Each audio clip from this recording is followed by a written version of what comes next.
ஹல்லேலூயா. கர்த்தர் நல்லவர்.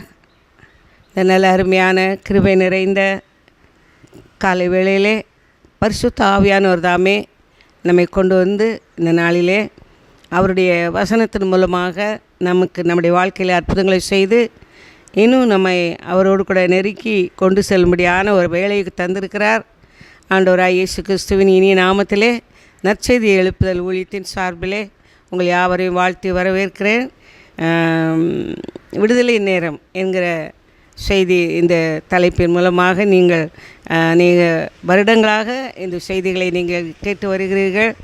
ஒவ்வொரு செவ்வாய்க்கிழமையும் மாலை 8 மணிக்கு இந்த செய்தி ஒளிபரப்பாகிறது. தொடர்ந்து நீங்கள் அதை செயல்படுங்க. இன்றைக்கும் ஆண்டவர் தாமே நம்ம எல்லாரையும் அவருடைய வசனத்திற்குள்ளாக நிறைத்து நம்மளை ஆசீர்வதிப்பார். அவனுடைய கரத்திலே நம்மை தாழ்த்தி ஒப்பு கொடுப்போம். தேவாவியானவருடைய ஆளுகைக்கு நம்மை தாழ்த்தும்போது நிச்சயமாகவே தேவன் நம்ம வாழ்க்கையிலே பெரிய காரியங்களை செய்வார். ஒரே ஒரு நிமிடம் கண்களை மூடி பரலோகத்தின் தேவனுக்கு நன்றி செலுத்தி மீண்டுமாக தேவன் நம்மை அவருடைய ஆவியினால் நம்மை நிரப்பும்படியாக தாழ்த்தி கொடுப்போம். தகப்பனே, இந்த நல்ல அருமையான வேளையிலும் மீண்டுமாக எங்களை நீர் பலப்படுத்துகிறதற்காக ஸ்தோத்திரிக்கிறோம். பரிசுத்த ஆவியானவர் தாமே எங்களோடு நீர் இடைப்பட்டு ஆண்டவரே நீர் எங்களிலே ஆளுகை செய்து சரியான வார்த்தைகளை கொடுத்து ஜனங்களோட வாழ்க்கையிலே அற்புதங்கள் அதிசயங்கள் நடந்து உங்கள் மகிமையை நீங்கள் வெளிப்படுத்துங்க. தேவனே உமக்கு நன்றி. இதை ஒளிபரிக்கின் மூலமாக இதை கேட்டுக்கொண்டிருக்கிற பார்க்கிற ஒவ்வொரு பிள்ளைகளையும் பரிசுத்த ஆவியானவர் தாமே பலப்படுத்துவீராக. அற்புதங்கள் அதிசயங்கள் நடக்கட்டும், பெரிய காரியங்களை செய்வீராக. தேவன் ஆண்டவரே குறைவுகளை நிறைவாக்குகிற தேவன், உங்கள் அன்பு கரத்திலே எங்களை ஒப்புக் கொடுக்கிறோம். ஆசீர்வதித்தரலும் இயேசுவின் மூலம் பிதாவே, ஆமேன். மீண்டும் ஒரு முறை உங்களுக்கு அன்பான வாழ்த்துதலை கொண்டு வருகிறேன். இயேசுவின் நாமத்திலே நம்ம எதை செய்தாலும் நம்ம வாழ்க்கையிலே தேவன் நமக்கு ஒரு நல்ல வெற்றியை கொடுப்பார். இன்றைக்கும் இதனுடைய தலைப்பு குறைவுகளை நிறைவாக்குகிற தேவன்.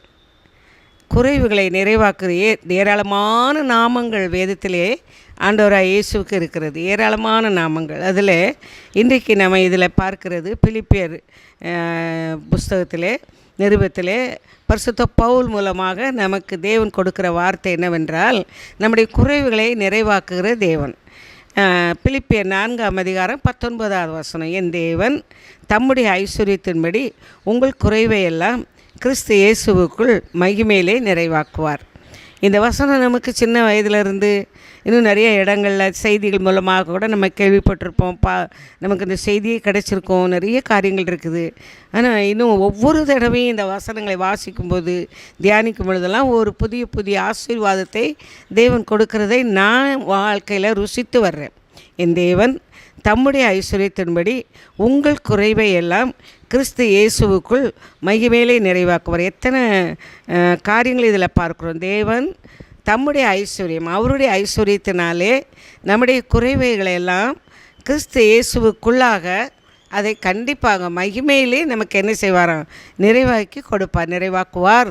நிறைவாக்கினேன், நிறைவாக்குவேன் அப்படின்னு இல்லை, அல்ல நிறைவாக்கி கொண்டிருக்கிறேன் என்றல்ல, நிறைவாக்குவார். உங்களுடைய எதிர்காலத்தில் ஆண்டவர் உங்களுடைய குறைவுகளை எல்லாம் அவர் நிறைவாக்குகிற தேவன். என்ன குறைவுகள், என்ன வாழ்க்கை, என்ன காரியங்கள் என்பதை நாம் இந்த நேரத்தில் ஒரு 2 குறிப்புகளை நம்ம பார்க்க போகிறோம். அதில் விசேஷமாக நம்ம முதலாவது அறிய வேண்டியது தேவன் ஆவியாக இருக்கிறார். அவரை விசுவாசிக்கிறவர்கள், அவரை நம்புகிறவர்கள், அவரை நேசிக்க எல்லாருமே நம்ம ஆவியில் இருந்தால் தான் அவருடைய கிரியைகளை நம்ம நன்றாக ருசிக்க முடியும், அதை பெற்றுக்கொள்ளவும் முடியும். தேவன் ஆவியாக இருக்க அவரை தொழுது கொள்ளுகிறவர்களும் ஆவியோடும் உண்மையோடும் தொழுது கொள்ள வேண்டும் என்று ஆண்டவராய் இயேசு நிறைய இடங்களில் சொல்லியிருக்கிறார். யோவான் 4ஆம் அதிகாரத்தில் கூட அங்கே ஒரு பெண்மணியோடு சமாரிய ஸ்திரியோடு பேசுகிறார். தேவன் ஆவியாக இருக்கிறார், அவரை தொழுது கொள்ளும் பொழுது நாம் ஆவியோடு உண்மையோடு அவரை தொழுது கொள்ள வேண்டும் என்று சொல்கிறார். இப்போ இந்த நாளில் அவருடைய ஐஸ்வர்யம், தேவனுடைய ஐஸ்வர்யம் என்ன என்று சொல்லி நம்ம பார்ப்போமானால் ரோமர் எழுதின நிருபம் 2ஆம் அதிகாரத்தில் நம்ம பார்க்கலாம். ரோமர் 2:4 வசனத்தில் பார்க்கும்போது, அல்லது தேவ தயவு நீ குணப்படும்படி உன்னை ஏவுகிறதென்று அறியாமல் அவருடைய தயவு, பொறுமை, நீடிய சாந்தம் இவைகளின் ஐஸ்வர்யத்தை அசட்டை பண்ணுகிறாயோ.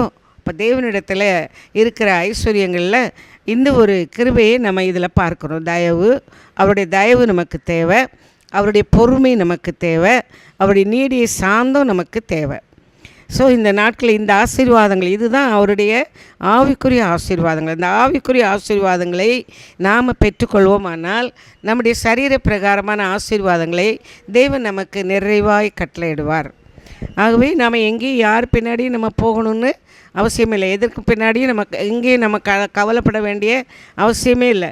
நம்ம வாழ்க்கை கரெக்டாக இருக்குமானால் நிச்சயமாக தேவன் எல்லாவற்றையும் மகிமையாக நமக்கு நடத்தி கொடுப்பார். ஆகவே இந்த நாளில் நம்முடைய குறைவுகள் என்ன குறைவு, ஆண்டவர் நம்ம குறைவுகளை எல்லாம் வெளிப்படுத்துகிற ஆண்டவர். ஆவிக்குரிய வாழ்க்கையில் நம்ம நல்ல ஆண்டவரோடு கூட நான் ஆண்டவருடைய பிள்ளையாக இருக்கணும், எனக்கு ஆண்டவருடைய ஆசீர்வாதம் வேணும் அப்படின்னு சொல்லி யாரெல்லாம் நம்ம விசுவாசிக்கிறோமோ, அவரை நேசிக்கிறோமோ, இயேசுவை நம்ம கூப்பிடுகிறோமோ, அவங்க எல்லாருக்கும் அவர் என்ன செய்கிறார், துணை நின்று அவர்களை ஆசீர்வதிக்கிற ஆண்டவர். ஆனால் அந்த ஆசீர்வாதத்துக்கு சில நேரம் நம்ம வாழ்க்கையில் நம்ம எத்தனையோ வருடங்களாக கேட்குறோம், அந்த ஆசீர்வாதம் நமக்கு என்ன ஈஸியாக கிடைக்கிறது இல்லை. ஏன் அப்படின்னா அங்கே ஏதோ ஒரு தடை இருக்கிறதே நம்ம பார்க்குறோம். அப்போ அந்த தடைகள் என்ன அப்படின்னு சொல்லி நம்ம பார்க்கும்போது, ஒருவன் ஞானத்தில் குறைவு. சரியா, ஒருவன் ஞானத்தில் முதலாவது அவர் ஞானம் உள்ளவர். அவர் ஹீ இஸ் விஸ்டம், அவரே ஞானம். அப்போ அந்த ஞானத்தில் நமக்கு குறைவு இருக்குமானால் நிச்சயமாக நம்ம வாழ்க்கை, இப்போ பாருங்கள், படிக்கிற பிள்ளைங்க ஏன் சில பிள்ளைங்க ரொம்ப மார்க்கு கம்மியாக வாங்குகிறாங்க, ஏன் சில காரியங்கள் இதில் எப்போ பாரு அவங்க ஃபெயில் ஆகுறாங்க அப்படின்னா அவங்களுக்கு அந்த படிக்கிற ஞானம் இல்லை, ஞாபக சக்தி இல்லாமல் இருக்கலாம், புரிந்து கொள்கிற தன்மைகள் இல்லாமல் இருக்கலாம், படிக்க அதுக்கு விருப்பம் இல்லாமல் இருக்கலாம், இப்படி நிறைய காரியங்கள். அப்போ அந்த ஞானம் என்ன இல்லை, அவங்களுடைய வாழ்க்கையில் ஞானத்தில் குறைவு இருக்கிறதை பார்க்குறோம். அதே போல் நம்ம எல்லா காரியத்திலையுமே அந்த ஞானம் என்ன என்று சொல்லி வேதத்தில் பார்க்கும்போது நீதிமொழிகள் 1ஆம் அதிகாரத்திலே பார்க்கலாம். கர்த்தருக்கு பயப்படுதலே ஞானத்தின் ஆரம்பம். 1:7 பார்க்கலாம். கர்த்தருக்கு பயப்படுதலே ஞானத்தின் ஆரம்பம். ஸோ அந்த ஞானத்தில் முதலாவது யாக்கோபு 3ஆம் அதிகாரம் 17 நம்ம பார்க்கும் பொழுது அதில் நல்ல கிளியராக அழகாக நிருபத்தில் அவர் எழுதியிருக்கிறார். என்னென்னா, முதலாவது அந்த ஞானம் சுத்தம் உள்ளது. பரத்திலிருந்து வருகிற ஞானமோ முதலாவது என்னவா, அது சுத்தம் உள்ளது. அதுக்கப்புறம் அதில் அழகாக கிளியராக எழுதியிருக்கிறாரு, அதுக்கப்புறம் சமாதானம் உள்ளது. அந்த ஞானத்தில் என்ன இருக்குதுன்னா, சமாதானம் இருக்குது, சாந்தம் இருக்குது, இணக்கம் இருக்குது, இரக்கம் இருக்குது, நல்ல கனிகள் நிறைந்தது, அது பட்சபாதம் இல்லாதது, அது மாயமற்றது, 7 விதமான குணாதிசயங்கள். அப்போது ஆண்டவரிடத்தில் உள்ள ஏராளமான ஞானங்களில் இவைகளெல்லாம் முக்கியமானவைகள். நம்ம வாழ்க்கையை கட்டுவதற்கு விசேஷமாக நீதிமொழிகள் 9ஆம் அதிகாரம் 1 நம்ம பார்க்கும் பொழுது ஞானம் தன் வீட்டை கட்டி என்று சொல்லி பார்க்குறோம். அப்போ அந்த ஞானம் எப்படி, அதில் 7 தூண்கள் இருக்குதான். இந்த 7 தூண்கள் தான் இப்போ நம்ம பார்த்தது. அது என்ன, இந்த சமாதானம் உள்ளது, அது சாந்தம் உள்ளது, அது இணக்கம் உள்ளது, அது இரக்கம் உள்ளது, நல்ல கனிகளால் நிறைந்தது, பட்சபாதம் இல்லாதது, மாயமற்றதாக இருக்கும். ஸோ இது முதலாவது சுத்தப்படுத்தப்படணும். ஞானமும் முதலாவது சுத்தம் உள்ளது. கர்த்தருக்கு பயப்படுகிற பயம் முதலாவது அது சுத்தம் உள்ளதாக இருக்கும். ஆண்டவராக இயேசு கிறிஸ்துவின் இரத்தத்தினால நம்ம கழுவப்பட்டவர்களாக இருக்கணும். கழுவப்படலைன்னா நம்மிடத்தில் அழுக்கு இருக்குதுன்னு அர்த்தம். எந்த காரியத்தையும் நம்ம பாருங்கள், சாப்பிட்றதுக்கு முன்னாடியும் நம்ம எந்த வேலை செய்தாலும் எப்படி இருந்தாலும் போய் கை கழுவுனா தான் நமக்கு திருப்தியாக சாப்பிட முடியும். அப்படி எல்லா காரியத்திலுமே சுத்தம்ன்றது ஒன்று இருக்குது. அப்போது நம்ம என்ன செய்யணும், அந்த சுத்தத்தை நம்ம என்ன செய்யணும், அந்த சுத்தம் நம்ம ஆவிக்குரிய சுத்தம் என்ன என்று சொல்லி பார்ப்போமானால், ஆண்டவராய் இயேசு கிறிஸ்துவினுடைய இரத்தம் சகல பாவங்களை நீக்கி நம்மை சுத்திகரிக்கும். அப்போ இதில் நம்ம ஆண்டவருடைய கரத்தில் நம்ம என்ன செய்யணும், தாழ்த்தி ஒப்பு கொடுக்கும் பொழுது அவர் நமக்கு என்ன செய்கிறாரா, ஞானத்தை கொடுக்கிறார். இப்போ இங்கே யாக்கோபு 1ஆம் அதிகாரத்தில் 4வது நம்ம 4:5 நான் வாசிக்கிறேன்.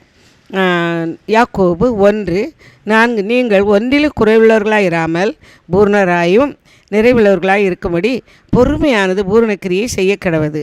உங்களில் ஒருவன் ஞானத்தில் குறைவுள்ளவனாய் இருந்தார், யாவருக்கும் சம்பூர்ணமாய் கொடுக்கிறவரும் ஒருவரையும் கடிந்து கொள்ளாதவருமாகிய தேவனிடத்திலே கேட்க கடவன், அப்பொழுது அவனுக்கு கொடுக்கப்படும். அவன் எவ்வளவாகிலும் சந்தேகப்படாமல் விசுவாசத்தோடு கேட்க கடவன். சந்தேகப்படுகிறவன் காற்றினால் அடிபட்டு அலைகிற கடலின் அலைக்கு ஒப்பாயிருக்கிறான். அப்படிப்பட்ட மனுஷன் தான் கர்த்தரிடத்தில் எதையும் பெறலாம் என்று நினையாதிருப்பானாக. நம்ம சந்தேகப்படாமல் விசுவாசத்தோட ஜெபத்தில் நம்ம எவைகளை கேட்போமோ அவைகளெல்லாம் ஆண்டவராய் இயேசுவினிடத்திலிருந்து பெற்றுக்கொள்ள தேவன் நமக்கு உதவி செய்கிறார். பரிசுத்த ஆவியானவர் நம்மை ஞானத்தினாலே நம்மை நிரப்புவார். அந்த ஞானம்தான் ஹீ இஸ் விஸ்டம். நீதிமொழிகளில் பார்க்குறோம், அவர் அநாதி தீர்மானத்தின்படியே அந்த ஞானம் அவருடைய அநாதி தீர்மானத்தின்படி அங்கே நியமிக்கப்பட்டிருக்கிறது. அந்த ஞானம்தான் ஆண்டவராய் இயேசு. அந்த ஞானத்தை தான் தேவன் நமக்கு என்ன செய்திருக்கிறாரு, இந்த பூமிக்கு அனுப்பி அவர் மூலமாக நமக்கு அந்த ஞானத்தை நமக்கு நிறைவாக கட்டளையிடுகிறார். அந்த ஞானத்தில் தான் நம்ம இப்பொழுது பார்க்குற இந்த சம்பவங்கள். நம்ம இன்றைக்கி எந்த காரியத்தை எடுத்தாலும், வீட்டில் பெண்களானாலும் சரி, ஆண்களானாலும் சரி, படிக்கிற பிள்ளைகளானாலும் சரி, வேலை ஸ்தலத்தில் இருக்கிற பிள்ளைகள் யாராக இருந்தாலும் ஞானம் தான் மிக மிக முக்கியம். வேலை செய்வதற்கு, நம்ம காரியங்கள் நல்லா சக்ஸஸ்ஃபுல்லாக அதில் செய்து முடிப்பதற்கு, ஒரு மாதம் முழுவதும் நம்ம வேலை செய்து அதனுடைய சம்பளம், அதனுடைய அவுட்புட், அதனுடைய ஆசீர்வாதத்தை நம்ம அனுபவிக்கணும்னா அந்த ஞானம் இருக்கிறவங்க தான் அதை அனுபவிக்க முடியும்.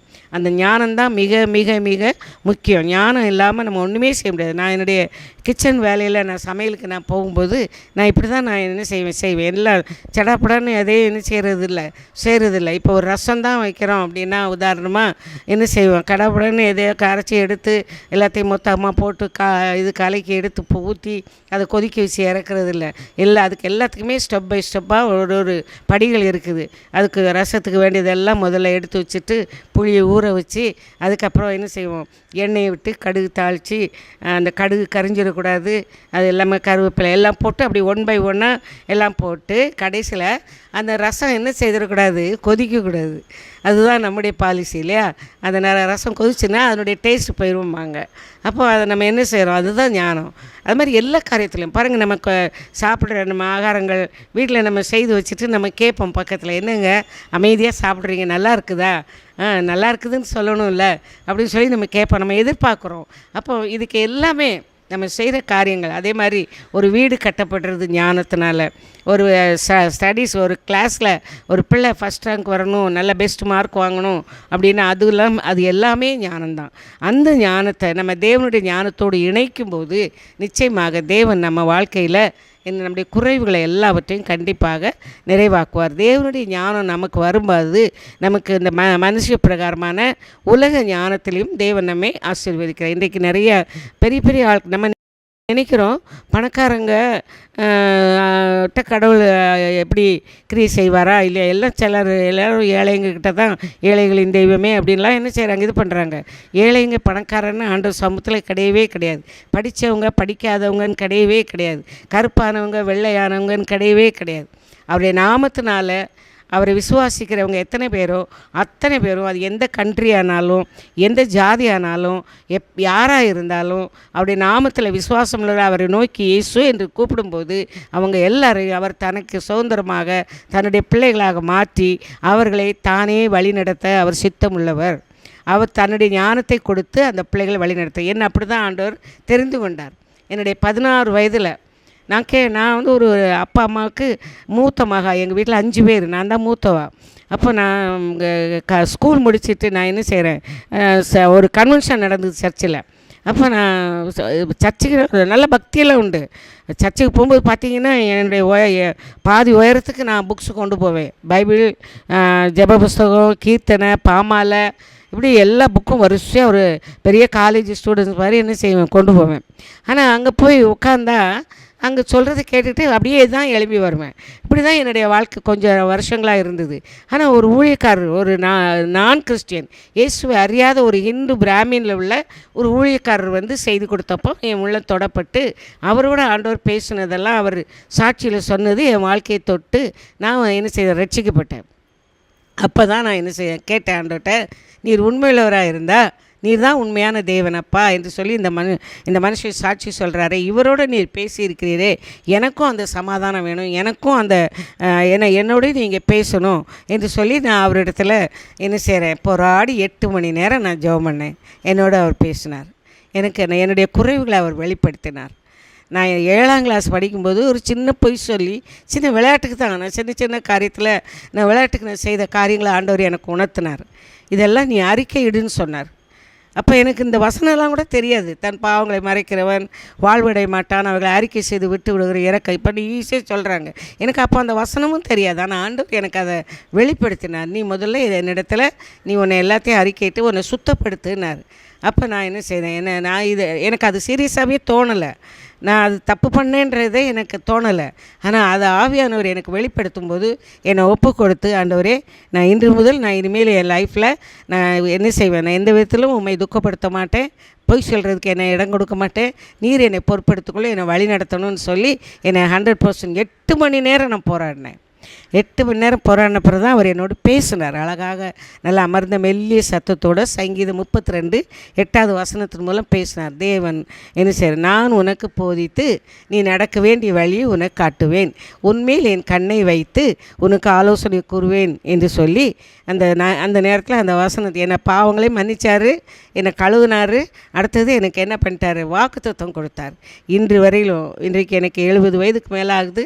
இன்று வரையிலும் தேவன் என்னை அருமையாக நேர்த்தியாக நல்ல குடும்ப வாழ்க்கையை கொடுத்திருக்கிறார். நல்ல ஊழியக்காரரை கொடுத்தார்.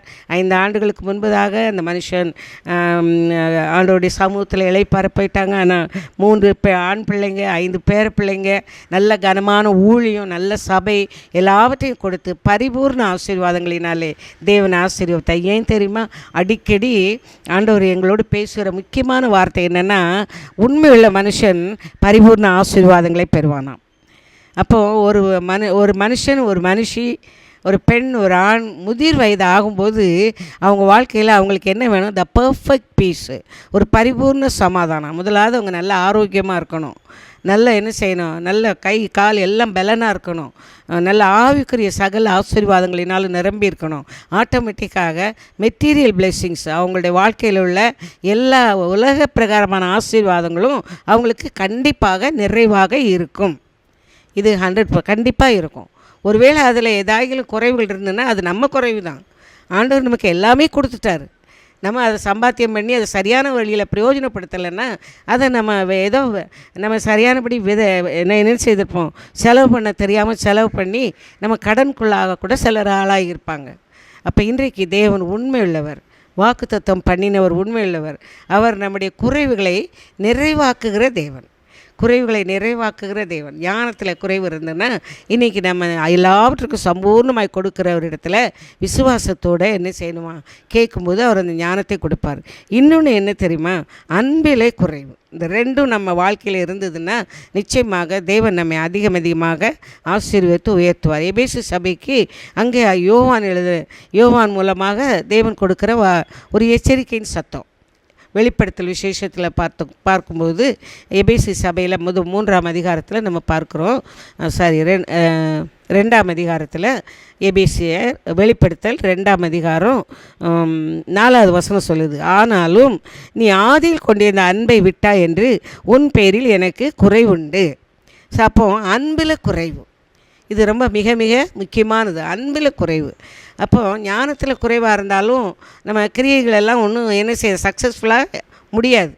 அதே போல் அன்பில் குறைவு இருந்தனாலும் நிச்சயமாக நம்ம அந்த அவர் ரொம்ப அழகாக சொல்கிறார், அந்த ஞானத்தை அன்பில் குறைவாக இருந்தனா அவர் என்ன செய்வாராம், நீ ஆகையால் இன்ன நிலைமையிலிருந்து விழுந்தா என்பதை நினைத்து மனம் திரும்பி ஆதியில் செய்த கிரியைகளை செய்வாயாக, இல்லாவிட்டால் சீக்கிரமாய் நான் உன்னிடத்தில் வந்து நீ மனம் திரும்பாத பட்சத்தில் விளக்கு தண்டை அதனிடத்தில் நீக்கி விடுவேன்.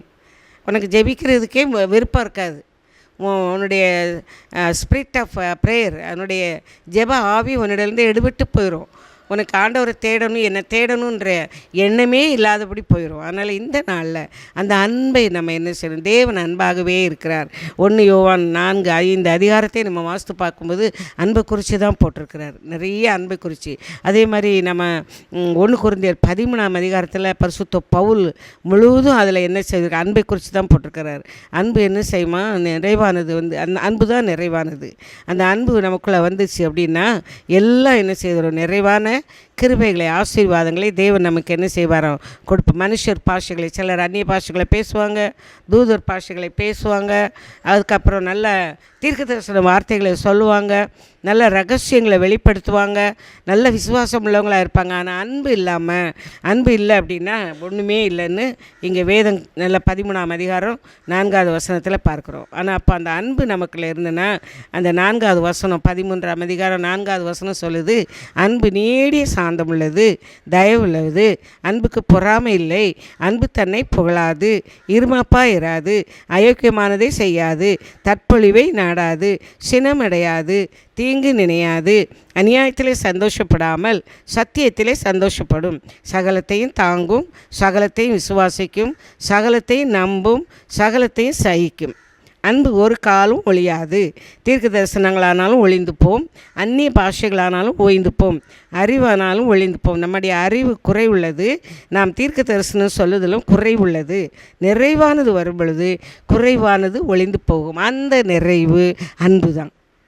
பரிசுத்த ஆவியான் ரோமர் 5ஆம் அதிகாரம் 5வது வசனத்தில் பார்க்குறோம். பரிசுத்த ஆவியானவர் நமக்குள்ள நம்ம இருதயத்தில் ஊற்றப்படும் போது நமக்குள்ளே என்ன ஆண்டவர் அனுப்புகிறாரோ அன்பை தான் அனுப்புவாராம். பரிசுத்த ஆவியானவர் நமக்குள்ளே வரும்போது அந்த அன்பை தான் தேவன் நமக்கு என்ன செய்கிறார், கொடுக்குறார். அப்போ அன்பு நம்ம உள்ளத்தில் வந்ததுன்னா நிறைவானது. அந்த அன்பு நிறைஞ்சி நம்ம வந்துட்டு அப்படின்னா நிச்சயமாக நம்ம வாழ்க்கையில் நம்ம சக்ஸஸ்ஃபுல்லாக எல்லா காரியங்களையும் தேவன் நமக்கு ஆசீர்வதித்து கொடுப்பார். அந்த நிறைவான அவர் தன்னுடைய ஐஸ்வர்யத்தின்படி நம்ம என்ன செய்ய ஆரம்பிச்சிருவார்னா ஆசீர்வதிக்க ஆரம்பிச்சிருவார். என் தேவன் தம்முடைய ஐஸ்வர்யத்தின்படி நம்முடைய குறைவுகளை எல்லாம் கிறிஸ்து இயேசுவுக்குள்ளே மகிமையிலே நிறைவாக்குவார். அவருடைய தயவு, பொறுமை, நீடிய சாந்தம், அவர் அன்புள்ளவர். அதனால தான் இவ்வளோ குணாதிசயங்கள் அவர்கிட்ட இருக்குது. அன்பு இருக்கிறவங்ககிட்ட இந்த குணாதிசயங்கள் கட்டாயம் இருக்கும். He is love, he is our God is love. நம்முடைய ஆண்டவர் அன்புள்ளவர். அப்போது இந்த ஞானம் நிறைந்தவர் அவர் தான். ஞானம் அவர் தான். அன்பு, அந்த அபிஷேகம், அந்த கிருபை அது நம்ம உள்ளத்தில் இருக்குமானா நம்ம வாழ்க்கையில் குறைவுகள் எல்லாம் நிறைவாகும். என்ன குறைவு இருக்குது நம்ம வாழ்க்கையில்? ஞானம் இல்லை, அன்பு இல்லை. ஆனால் வீட்டில் பார்த்திங்கன்னா ஒரே தரித்திரம். நல்லா 2 பேர் சம்பளம் வாங்குவாங்க. நல்லா தெரிஞ்சுக்கங்க, கணவன் மனைவி 2 பேரும் சம்பளம் வாங்க 10 நாள் கூட அந்த சம்பளத்தை வச்சு அவங்க குடும்பம் நடத்த முடியாது. சம்பளம் வாங்குறதுக்கு முன்னாடியே அங்கே ஒரு பெரிய லிஸ்ட்டு, இல்லைன்னா இஎம்ஐ போட்டு அங்கே கையில் ஒன்றுமே என்ன செய்யாது, நிற்காது. நிறைய பிள்ளைங்க வட்டி கட்டுறாங்க. நிறைய குடும்பங்களில் கணவன் மனைவி என்ன செய்கிறாங்க, ஜெபம் பண்ணும்போது சில நேரம் புருஷன்மார் கூட வெளியில் சொல்ல மாட்டாங்க. ஆனால் அந்த மனைவிமார் பாவம் அவங்க சொல்லுவாங்க. ஆனால் கடன் வர்றது நம்மளால தான்.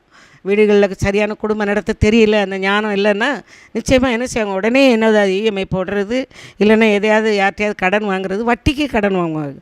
சிலர் அவங்க பேசும்போது நான் கேட்பேன், அவங்களுக்குள்ளே அவங்க பேசுவாங்க. அவங்க தேவைக்கு அவங்க பேசும்போது என்ன கேட்பாங்கன்னா, எங்கேயாவது எனக்கு வட்டிக்காவது கடன் வாங்கி கொடு அப்படிம்பாங்க. நல்லா தெரிஞ்சுக்கிடுங்க, வேதம் என்ன சொல்லுது, ஆண்டவர் என்ன சொல்கிறார் வேதத்தில், நீங்கள் கடன் வாங்கினீங்கன்னா நீங்கள் கடன் கொடுத்தவங்களுக்கு அடிமையாயிடுறீங்க.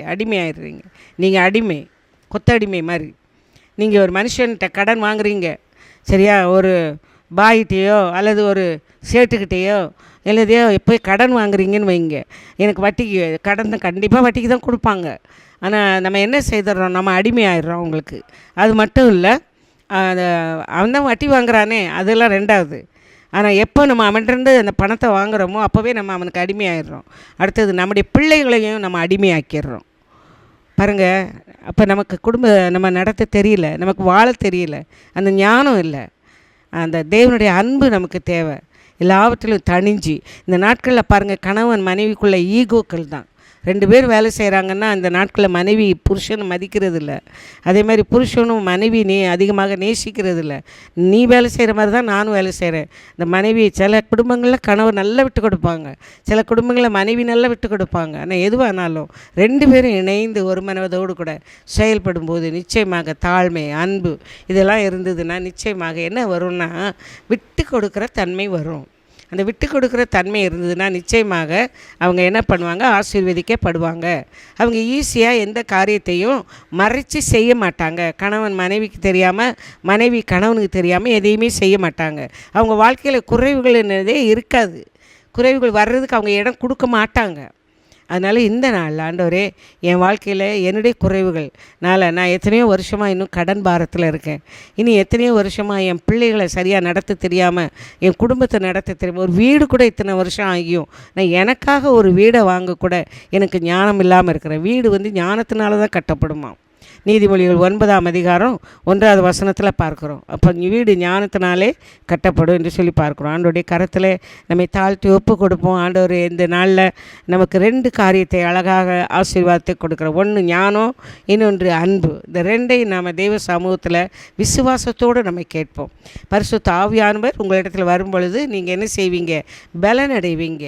பலனடைந்து யூதேயாவிலும் சமாரியாவிலும் எருசலேமிலும் பூமியின் கடைசி வரைந்தும் நீங்கள் என்ன செய்வீங்க? கர்த்தருக்கு சாட்சிகளாக இருப்பீர்கள். ஹல்லேலூயா.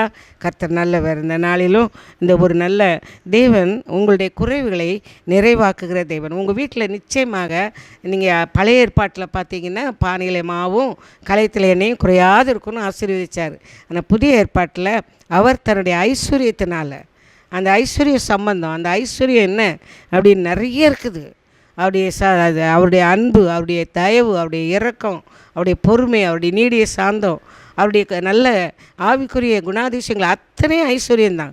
அந்த குணாதிசயங்கள் நமக்குள்ளே வந்தாலே நம்ம வீட்டில் எல்லா இடங்களும் நிரம்பிடும். நீதிமொழிகளில் ஒரு வசனம் எனக்கு ரொம்ப பிடிக்கும். இது 24ஆம் அதிகாரத்தில் பார்த்தீங்கன்னா நீதிமொழிகள் 24 வீடு ஞானத்தினாலே கட்டப்பட்டு விவேகத்தினாலே நிலைநிறுத்தப்படும். அறிவினாலே அறைகளில் அருமையும் இனிமையுமான சகலவித பொருள்களும் நிறைந்திருக்கும். அப்போது அறிவினாலே அறைகளில் நம்ம வீடுகளெல்லாம் எல்லா இடத்துலையும் என்ன இருக்கும்? சாப்பாட்டு ரூமில், சாப்பாட்டு அறையில் என்னென்ன தேவை இருக்குதோ எல்லா ஜாமான்களும் இருக்கும். அதே போல் நமக்கு ஸ்டோர் ரூமில் எல்லா ஜாமான்களும் இருக்கும். அப்புறம் டைனிங் ஹாலில் டேபிள், இனி என்னென்னலாம் இருக்குது தேவையோ அது எல்லாமே இருக்கும். அப்போ இதெல்லாம் உலக ஆசீர்வாதம். ஆனால் அதுக்கு முன்னாடி ஆவிக்குரிய ஆசீர்வாதம் அழகுனால் நம்ம நிரப்பி இருப்போமானால் இந்த ஆசீர்வாதங்கள்லாம் நம்ம வாழ்க்கையில் நிச்சயமாக தேவன் நம்மை ஆசீர்வதிப்பார். எல்லா காரியமும் அறிவினாலே அறைகளில் அருமையும் இனிமையுமான சகலவித பொருள்களும் நிறைந்திருக்கும். அன்பானது, ஞானமும் அன்பும் நிறைவானது. அந்த நிறைவு உங்கள் வாழ்க்கையில் வரும்பொழுது உங்களுடைய குறைவுகள் எல்லாம் நிறைவாகும். ஆண்டவருடைய கரத்தில் நம்மை தாழ்த்தி ஒப்பு கொடுப்போம். எத்தனை பேர் இன்னும் கடன் பாரத்தில் இருக்கிறீங்க? வட்டி கொடுக்காதீங்க. வட்டி கொடுத்தோம் அப்படின்னா அது ஒரு சாபம். நமக்கு நம்ம பிள்ளைங்களுக்கு நம்ம சாபத்தை தலையில் வைக்கிறோம். நீங்கள் என்ன செய்யணும்? கஷ்டப்பட்டு முட்டியில் நின்று ஜெபம் பண்ணுங்க. ஆண்டவர் உங்களுக்கு வழிகளை திறப்பார். புதிய வழிகளை திறந்து கொடுப்பார். ஒருவேளை இன்றைக்கி இதுவரையிலும் நீங்கள் அது தெரியாமல் இருந்திருந்தீங்கன்னா இன்றைக்கி நீங்கள் உங்களை ஒப்பு கொடுங்க. ஆண்டவரே, நான் தெரியாமல் இது வரைக்கும் நான் செய்துட்டேன்.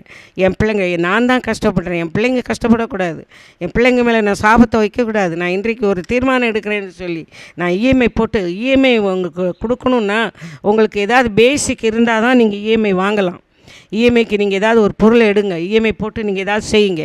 உங்களுக்கு பேசிக்கே இல்லாமல் உங்கள் வேலையை நம்பியோ எதையாவது ஒரு தொழிலை நம்பியோ நீங்கள் இது பண்ணிங்கன்னா திடீர்னு நமக்கு ஒரு காரியம் நடந்ததுன்னா அந்த கடன் முழுவதும், அந்த பாரம் முழுவதும் அந்த குடும்பத்தை தான் என்ன செய்யும்? பாதிக்கும்.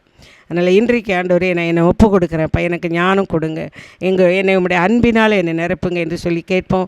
ஆண்டவர் நிச்சயமாக உங்களை ஆசீர்வதிப்பார். தகப்பனே, இந்த செய்தியை ஒளிபரிக்கின் மூலமாய் கேட்டுக்கொண்டிருக்கிற ஒவ்வொரு பிள்ளைகளையும் பரிசுத்த ஆவியானவர் ஞானத்தினாலும் அன்பினாலும் நிறைய ஆண்டவரே உங்களுடைய பிள்ளைகளை ஆவினால் நிறைப்பீராக. உங்கள் அபிஷேகம் அந்த பிள்ளைங்க மேலே இறங்கும்போது நிச்சயமாக இதுவரையில் உள்ள குறைவுகளை எல்லாம் தேவன் நிறைவாக்கி, ஆண்டவரே, பிலிப்பியர் 4:19 என் தேவன் தம்முடைய ஐஸ்வர்யத்தின்படி உங்களுடைய பிள்ளைகளுடைய குறைவுகளை எல்லாம் நீ நிச்சயமாக நிறைவாய் கொடுப்பீர். உங்கள் அன்பு கரத்திலே எங்களை தாழ்த்தி அர்ப்பணிக்கிறோம். பிள்ளைகளை தாழ்த்துகிறோம். ஒளிபெருக்கின் மூலமாக இந்த செய்திகளை பார்க்கிற ஒவ்வொரு பிள்ளைகளும் நிறைவான ஆசீர்வாதங்களை பெற்றுக்கொள்வார்களாக. தேவன் ஆண்டவரே குறைவுகளை நிறைவாக்குகிற தேவன் என்று சாட்சி சொல்ல தேவன் கிருபை செய்வீராக. துதி கனம் மகிமை உமக்கே செலுத்துகிறோம். இயேசுவின் நாமத்தில் பிதாவே, ஆமேன். God bless you.